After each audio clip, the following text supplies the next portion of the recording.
We're here at the Arizona State Public Health Laboratory to demonstrate how to do the pH testing. We're here with Catherine Wainsness, who has been with the laboratory for 14 years as a chemist and now as Office Chief of Lab Services. When we've been out in the field doing the reviews, we've seen many different ways that pH has been done, two of which are pH paper and the colorimetric drop method, both of which are not approved. And so the statute does require that you use an approved method. And so there are only two different methods that are approved. There's HOT 8156, which is essentially the same as standard methods 4500 HB. And so what we're going to look at today is what we have seen most commonly in our inspections is that the plants are actually have the meter inside of a building similar to this. We have seen where they will have the portable field units, but that's not as common as you would think. But we've also seen different qualities of those field method meters. So remember that the better the quality of the meter, probably the easier it's going to be to be in compliance with the method. So I'm going to go and turn this over to Catherine, who's going to demonstrate standard methods 4500 HB. Thank you. All right. So the first thing that I do when I'm getting ready to run the method is I pull out the SOP and make sure that I'm turned to the correct page to do the calibration. I also want to make sure that I have my bench sheets available so that as I'm doing the analysis, I can fill out the records. So the first thing I'm going to do is I'm going to go ahead and get my beakers set up. So what we've seen out in the field is people using large size beakers, even some as large as this waste container that I have. However, you really only need a good, this is about a 30 ml beaker. So this is the perfect size, and you can use a small magnetic stir bar. This is one example. And then I have another example over here. So this is another small stir bar. And these work really well to help gently agitate the sample, which helps bring your readings quicker and makes it a little bit quicker to do the analysis. Also, the one thing we want to do is you can calibrate your pH meter before you go out into the field to collect your sample, which is highly recommended. Your pH meter will be stable for a short period of time throughout your day, probably even up to 4 hours after you calibrate it, depending on the quality of your meter, as Steve said earlier. So, you want to go ahead and do this first before you go out into the field and get your samples. That way you're not, if you run into any problems calibrating your meter, you're not running up against your 15-minute hold time. So, the other thing that you want to do is you want to make sure that you're pouring your aliquots of pH buffer fresh every day from your pH buffer containers, and you do not want to be putting the spent or the aliquot of pH buffer back into the container. Once you pour it into here, you want to go ahead and throw it away. And this, the buffers can be sent down the sink with copious amounts of water, as the EPA likes to say. So, here I have my meter on. It's a good idea to make sure your meter's been on for a short period of time. You don't want to just turn it on and then try and calibrate. You want to make sure that it warms up a little bit. So, we also have here not only our pH probe, but we also have our temperature probe. pH methods require that you record the temperature of the sample and the buffers as you're doing the analysis. So not only do most meters have an automatic temperature compensator or an ATC, which addresses only one of the two issues associated with pH analysis. It addresses more of the electrical issues. By having this external temperature probe, then you are also addressing your environmental factors that can affect your pH readings. The other thing that you want to make sure that you have available, don't necessarily have to have it out each time you do the analysis, but you want to make sure that when you purchase your electrode, that you retain this user's guide that is provided with each electrode that you purchase. And the information that's in here that's very important is it tells you not only how to use your electrode, and many electrodes come with filling solutions. So when you first get it, you will have to make sure that you fill it appropriately per the manufacturer's recommendations. Then you also, it provides you information about measuring hints, and one of the important things is that it will tell you what your calibration slope should be within the range of. So each pH meter that you use should provide you a slope. Usually it's in a percentage factor. The Hawk meter does provide it in a millivolts, which the Hawk method will provide specifications on what that range should be. So most electrodes have a 92 to 102% calibration slope range. So your slope should be within that range in order for you to have an acceptable calibration. If it is not, then you need to start over and evaluate what may be wrong. So and then there's also some troubleshooting information in here, how to clean your probe, a storage, short-term storage, long-term storage. Also, like I said, there's electrode maintenance. So if you have like a particularly nasty sample that kind of coats your probe, there's instructions in here about how to do that, how to clean that off. A lot of times it's some dilute acid or dilute base, depending on the matrix that you were using on your pH probe. So if it gets a little soil or something, then there's methods to clean that off so that it's still usable. So you want to make sure that you have this readily available. If you feel that this is something that's really important that you want to make sure you have available to all your staff, you can also photocopy some of these pages and add them to your SOP. So a very important guide, and we'll make sure that we have that. So the other thing that we want to do before we get started is, one, we want to, of course, make sure everything's plugged in. In this case, we also have a stir plate that we're using to help us gently agitate the sample. This is a preferred way to do it. If you can and you have a stir plate, to go ahead and use that. If you don't, then you want to make sure you're gently agitating the sample. Also, I want to make sure I inspect the probes before I get started, so that I ensure that they're not broken, scratched, that there aren't any issues with the probes that I might need to take care of before I get going. So I'm going to go ahead and move this out of my way. So the other thing that I like to do to make sure that if I get called away suddenly, that somebody knows what's going on, I do try to make sure that I label all the containers that I'm using so that I know what I'm doing. A lot of the pH buffer manufacturers do provide you nice color-coded pH. So I'm going to go ahead and follow the instructions here to start the calibration. So you go ahead. And each meter will have its own instructions on how to do this. So you want to make sure that you're reading the exact. So it tells me we're going to be doing a 3-point calibration. So it tells me I need to put a pH buffer 4 in.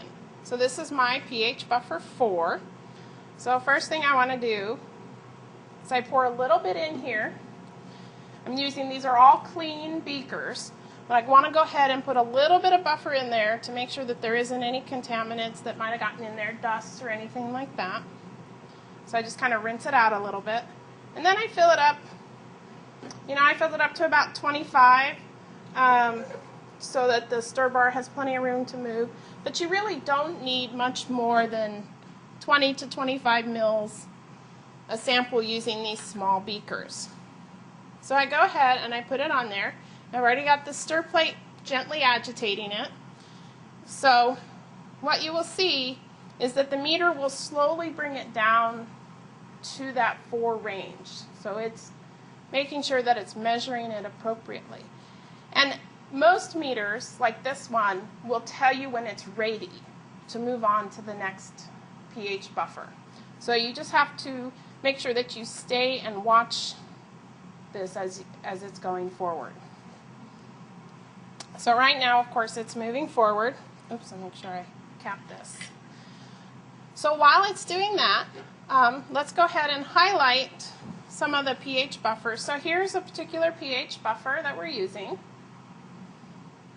So this is Rico Chemical Company. You can use any manufacturer you so choose.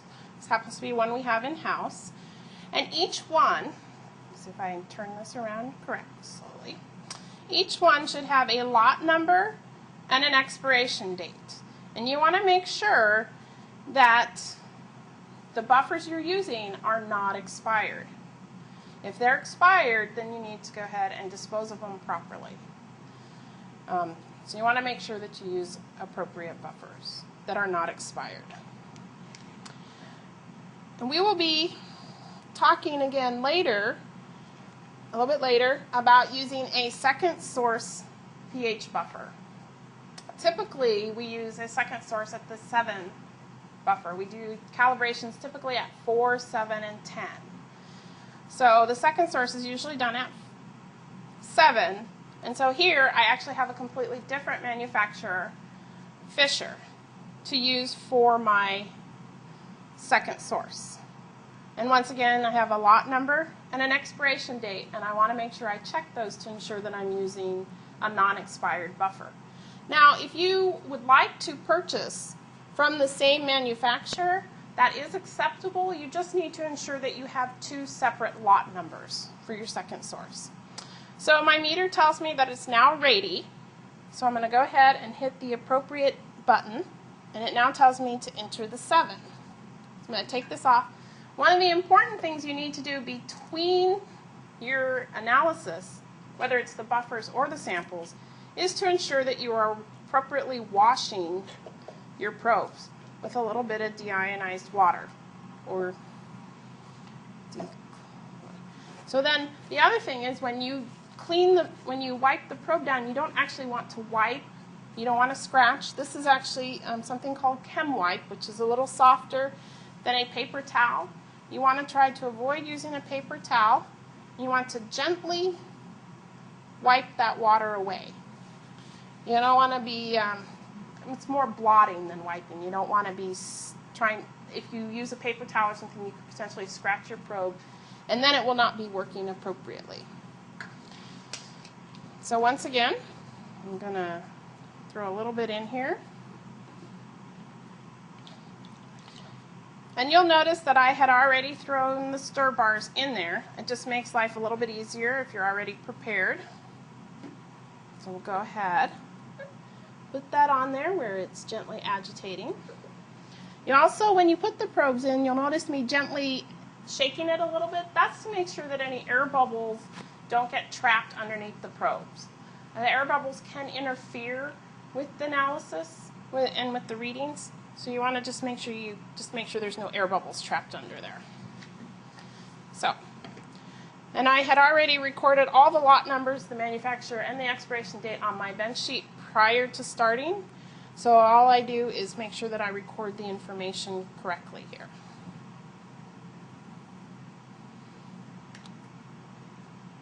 And like I said, you want to be making sure that you are recording the temperature in addition to the pH when you're doing the calibration and when you're doing the sample analysis. So we'll go ahead and wait for this. While we are waiting for that, you can go ahead and start prepping your next pH buffer.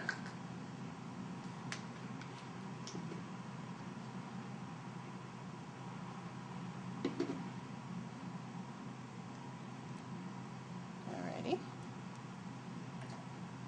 So it's telling me now that it's ready. So let me go ahead and finish this.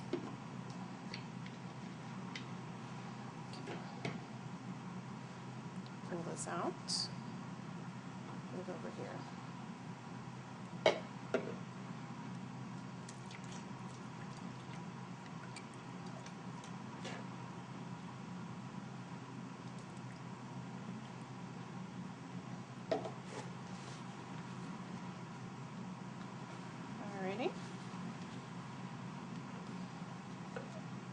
So here is our last pH buffer, which is 10.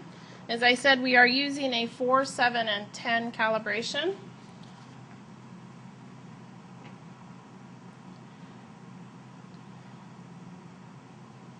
I messed up. So, pardon me. One thing that you do have to remember to do, which I unfortunately just forgot, is to remember to hit that enter button. So, I'm going to go ahead and put my 7 back on for just a second.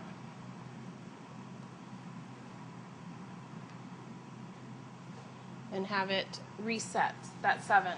And then I will hit enter and move on to the pH 10. Some meters do this automatically. They will hit the enter button for you and then move on to the next pH buffer. And some of them you do have to remember to hit that enter button before you get going. So, you know, don't worry about making mistakes. It happens to all of us, even experienced analysts. So, I got distracted writing down. So, I have to go back. So once we actually do manage to get our calibration completed, we will be doing our second source here. So I'm going to go ahead and set up a beaker for my second source by writing a 7 on here and a little notation to myself that this is my second source to distinguish it from my initial pH 7. Alrighty. This time I remember to hit yes or enter. So we'll make sure we clean this off.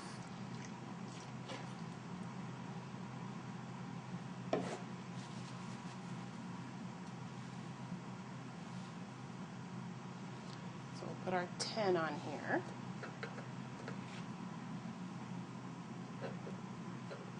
Alrighty.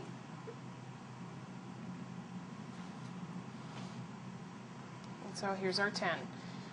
So once this is finished with the 10 reading, it will actually provide you with the slope. And so then you want to make sure that you record that slope reading down on your bench sheet.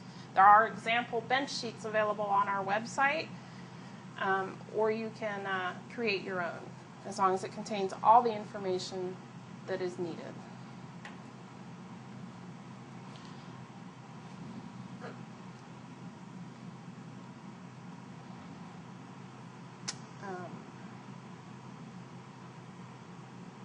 So we're just waiting for this. So while we're waiting for that, I'll go ahead and pour my second source buffer. Oops. Came out kind of funny.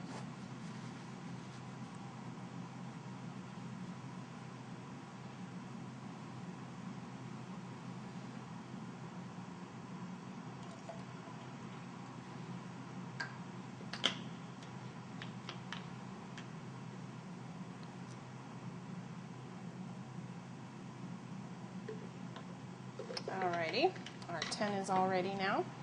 So I want to make sure that I record this information. And then I make sure I record my slope, which is a 98.4%. As I mentioned earlier, the slope acceptance range is 92 to 102%. So what you hear in the background there was a printer. This particular pH meter has the option of hooking up a printer, which will record all the information for you, and then you can take this and attach it to your bench sheet and use that as your documentation. Just make sure you date and initial it. Okay. So, if you don't have a printer option, that's fine. You know, just make sure you're recording everything down as you're doing the analysis. So now we want to go ahead and do our second source, which in this case, as I mentioned, we have an actual separate manufacturer for that, but it can be the same manufacturer, just a different lot number.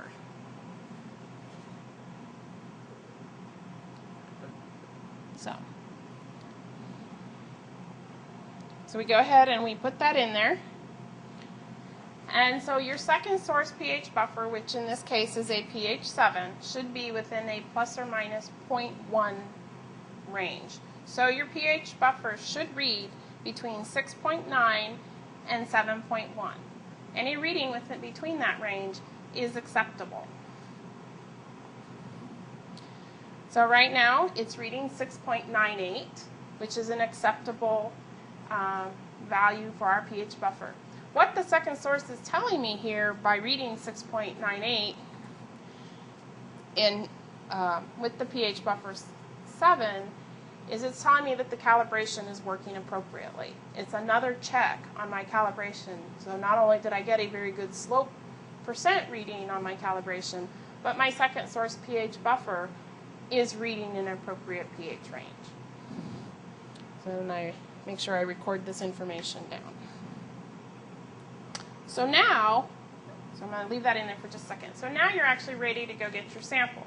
So you can leave this in your pH 7 until you go get your sample. Or sometimes the electrode manufacturer does recommend that you can leave it in your deionized water, or you can leave it in another pH buffer. You know, check your electrode manufacturer to just verify what pH buffer it says you can go ahead and leave this in. So then, what I want to go ahead and do is I want to go ahead and collect my sample. In this case, as an example, I'm just going to go ahead and collect some tap water out of our sink. And I want to make sure that I have enough sample for a duplicate. Standard methods, 4500 HB, requires that you run duplicate analysis. Now, if you're running pH every day, just once a day, then we have allowed a setup where you run duplicates once a week. And you can go ahead and have that system set up. You just have to explain that in your SOP that you run pH every day and that you're running duplicates once a week. And you can pick a day of the week, Monday, Tuesday, Wednesday, Friday, whatever day you feel comfortable making that your duplicate day. If you're running it quarterly or monthly, then you most likely will really need to be doing that duplicate each time you do the analysis. So I'm going to sneak off here for just a second and collect some sample.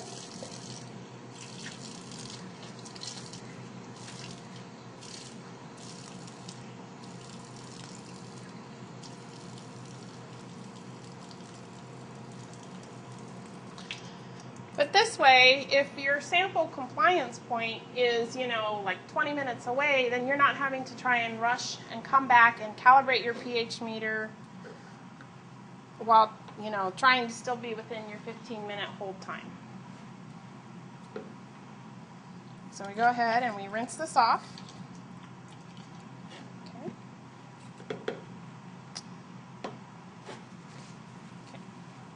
I'm going to go ahead and blot.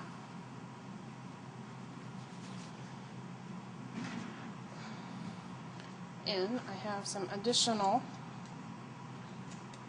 stir bars here that I'm going to go ahead and use.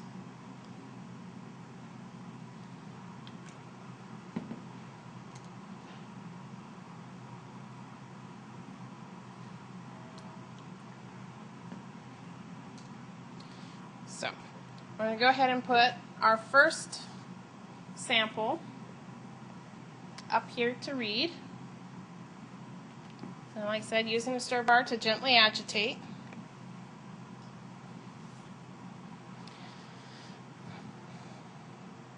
So one of the things that we haven't really discussed yet at this point is that you do need to be making sure that you calibrate your pH meter each day that you're using it.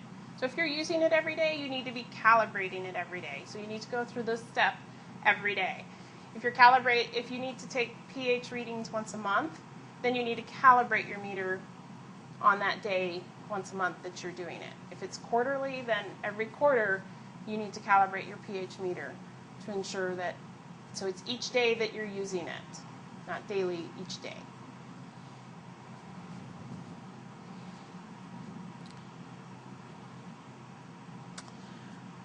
So we're going ahead and we just give it a little time to go ahead and get up there. The other thing, which being here in a laboratory space, my sample is already at the room temperature, is that you want to make sure that your sample is as close as possible to the buffer temperatures. So my buffers were reading at 25 degrees Celsius. I'm in a very controlled environment, so fortunately, my samples are also reading 25 degrees Celsius. You want to try and get your samples as close as possible to within 2 degrees Celsius of the buffers. That's another benefit of using these really small beaker sizes, because if it's really cold outside or really warm, you can go ahead and pour a small aliquot of your sample into these smaller containers where it will warm up or cool down a little bit faster than if it's in a larger container like this, where it'll take a lot longer for it to cool down or heat up. All right, make sure I record my sample information.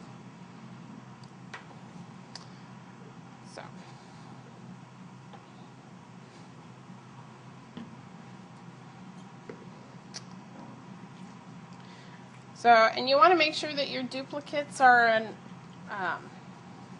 reading close together. They don't have to read exact. I mean, that's not the definition of duplicates.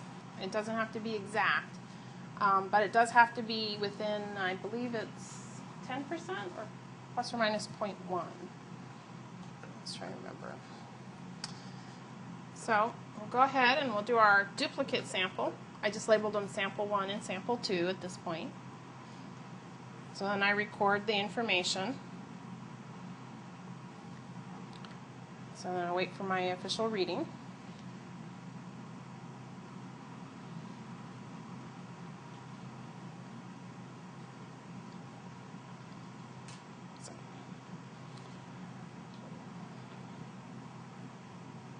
So once you complete your duplicate readings, then you are done for the day, and you can go ahead and turn your meter down.